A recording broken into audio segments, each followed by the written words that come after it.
जी, तो आज जो है वो हमारी पोएम है a bird came down the walk. तो इस पोएम को लिखा है एक पोएटिस्ट है एमिली डिकिंसन। उन्होंने इस पोएम को लिखा है और ये राइटर का नाम आप लाज़मी याद कर लिया करें क्योंकि जब आप रेफ़रेंस टू कॉन्टेक्स्ट लिखते हैं ना तो उसमें राइटर का नाम मेंशन करना होता है।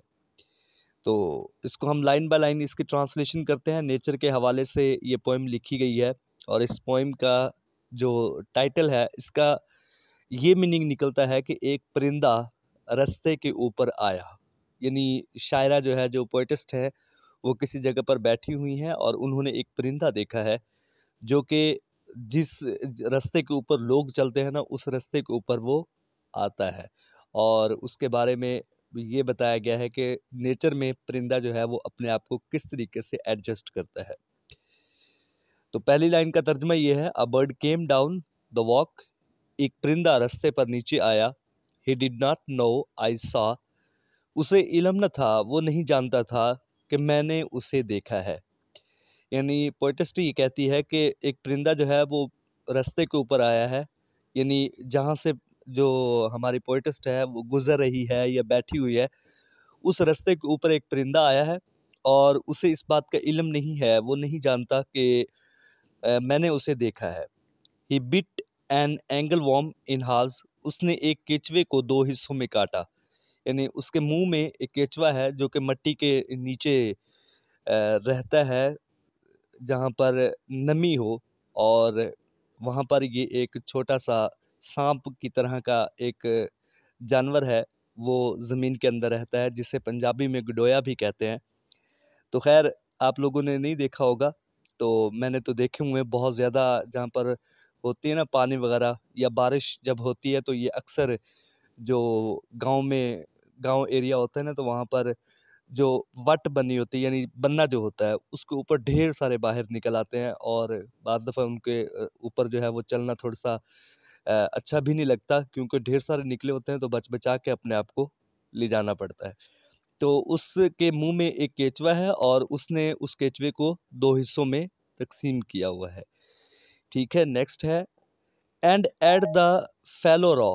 और उसने उसे कच्चा ही खा लिया। यानी ये परिंदे की नेचर के बारे में बताया जा रहा है कि उसे किसी किस्म का एहसास नहीं है। वो उस केचवे को जो है वो 2 हिस्सों में उसने काटा है और उसको कच्चा खा रहा है। रॉ का मतलब होता है कोई चीज़ कच्ची, यानी भी किसी चीज़ को पका के या उसको किसी प्रोसेस से गुज़ार के नहीं खा रहा, बल्कि वैसे ही कच्चा ही खा रहा है। तो यहाँ पर जो रॉ है इसका सिनोनिम बनेगा अनकुक्ड। जो फूड होता है इसको हम रॉ कहते हैं। And then the drank a dew. और फिर उसने शबनम पी। यानी जब उसने केचवा खा लिया तो उसके बाद शबनम, मतलब जो पंजाबी में हम लोग त्रेल कहते हैं, तो वो उसने P. From a convenient grass. एक मौजू घास से। एक जो है वो असेसिबल, यानी जो चीज़ ईज़िली दस्तयाब हो, इसको हम कन्वीनिएंट कहते हैं।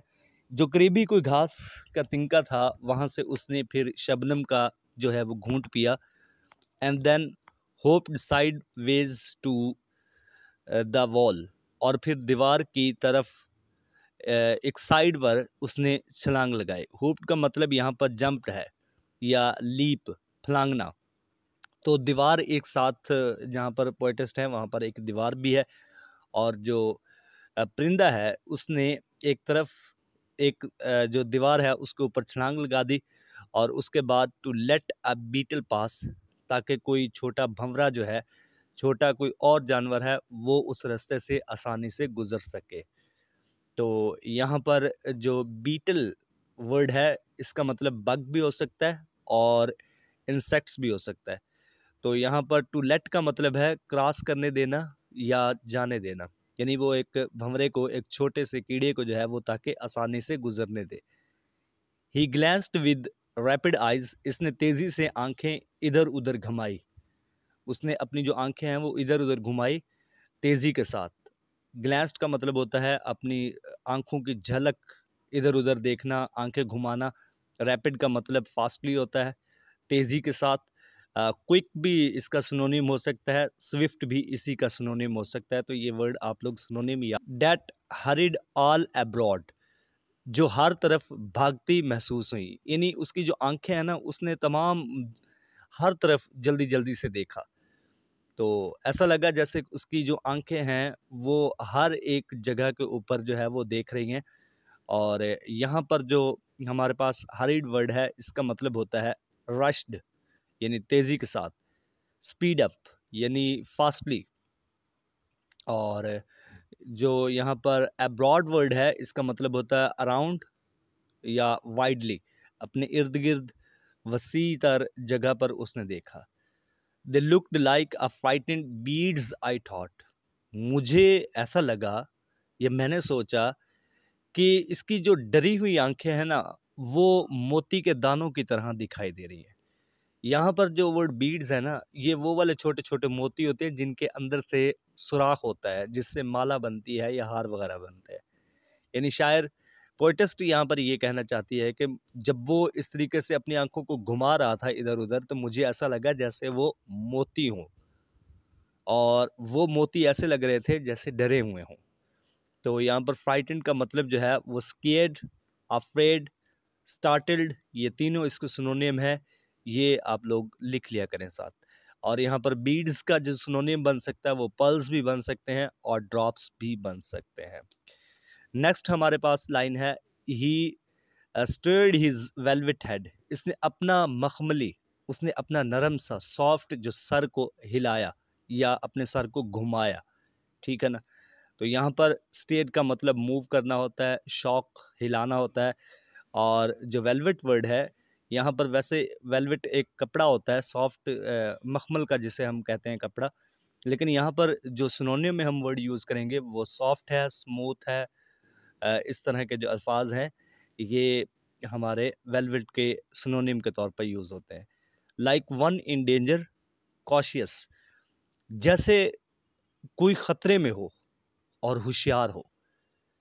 यानी भी उसने इधर उधर देखा, बड़ी तेजी के साथ अपने सर को घुमाया, और ऐसे ही घुमाया जैसे कोई, कॉशियस मतलब होता है होशियार होना, केयरफुल होना, अलर्ट होना, वॉचफुल होना। ये इसके सिनोनियम है, केयरफुल, अलर्ट, वॉचफुल।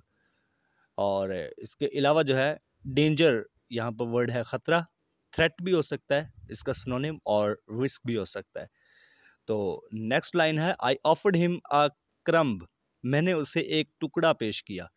क्रम्ब मतलब कोई भी जो हम जब खाना खा रहे होते हैं ना, जो बचा हुआ मॉर्सल्स होते हैं, यानी जो हमारे बिट खाने में बच जाते हैं, तो वो शायरा कहती हैं कि मैंने उसे कुछ जो है ना क्रम्स, यानी बचे हुए मॉर्सल्स या खाने के टुकड़े जो हैं, रोटी के टुकड़े जो हैं, वो मैंने उसे दिए। तो and he unrolled his feathers, लेकिन उसने अपने पर खोल दिए, उसने अपने परों को खोल दिया। और अनरोल्ड का मतलब होता है सेपरेट करना, अनफोल्ड करना, ओपन करना।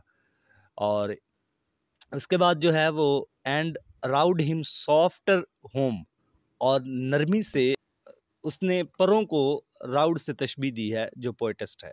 और सॉफ्टर मतलब नरमी से, और होम जो है वो उसका आपको पता ही है, अपने नेस्ट, जो नेस्ट उसका होता है उसकी तरफ। Then overs divide the ocean, फिर उसने जो चप्पू है अपने चप्पू से समंदर को चीरा। डिवाइड का मतलब होता है दो हिस्सों में बांट देना। अपने चप्पू से, यानी अपने परों से या अपने पाँव से जो है उसने समंदर को दो हिस्सों में बांट दिया। और यहाँ पर जो ओअर्स है इसका मतलब पैडल्स होता है या ब्लेड्स होता है, यानी चप्पू चलाना। और जो यहाँ पर डिवाइड है इसका सिनोनियम स्पिल्ट भी हो सकता है, पार्ट भी हो सकता है। और इसी तरीके से ओशन जो होता है इसका सिनोनियम सी होता है। नेक्स्ट हमारे पास लाइन है, टू सिल्वर फॉर अ सीम, इतना चमकदार कि कोई जो है वो लकीर ना दिखी। यानी भी वो इतनी साफ तरीके से आगे मूव हुआ कि उसने अपने पीछे किसी किस्म की कोई लकीर नहीं छोड़ी। यानी जब कोई परिंदा या कोई जानवर पानी में जाता है ना, तो उसके पीछे ना एक खासकर लकीर सी बन जाती है, एक वेव जो बनती है, लेकिन वो इतने सॉफ्ट तरीके से आगे बढ़ा कि उसके पीछे किसी किस्म की कोई सीम, कोई लकीर, कोई सिलाई की तरह कुछ भी नज़र नहीं आया। तो सीम का मतलब यहाँ पर लकीर भी है और लाइन भी है, ठीक है, किसी किस्म की कोई लाइन वाज़िया नहीं हुई। और बटरफ्लाइज ऑफ बैंक्स ऑफ नून, ये जैसे तितलियां दोपहर के किनारे से उड़ती हैं, ठीक है ना। अब दोपहर के किनारे से मुराद के 3 टाइम होते हैं, हर टाइम का कोई ना कोई एंड टाइम होता है। तो यहाँ पर दोपहर का एंड टाइम की बात हो रही है। तो इस तरीके से ये एज अ फ्रेज के तौर पर बात हुई ऑफ बैंक्स ऑफ नून, के जैसे तितलियां जो है वो दोपहर के किनारे से उड़ती हैं। यहाँ पर मुराद वक्त के किनारे हैं, यानी दिन का वक्त की बात की जा रही है। और यहाँ पर जो बैंक्स का जिक्र है, ये वैसे तो जो दरिया या नहरों के किनारे होते हैं उनको बैंक्स कहा जाता है, यानी यहाँ पर टाइम के एज से मुराद है। और इसमें जो लास्ट लाइन है, लीप प्लैशलेस एज दे स्विम, छलांग मारती है बगैर छपाक के, जैसे वो तैर रही हो।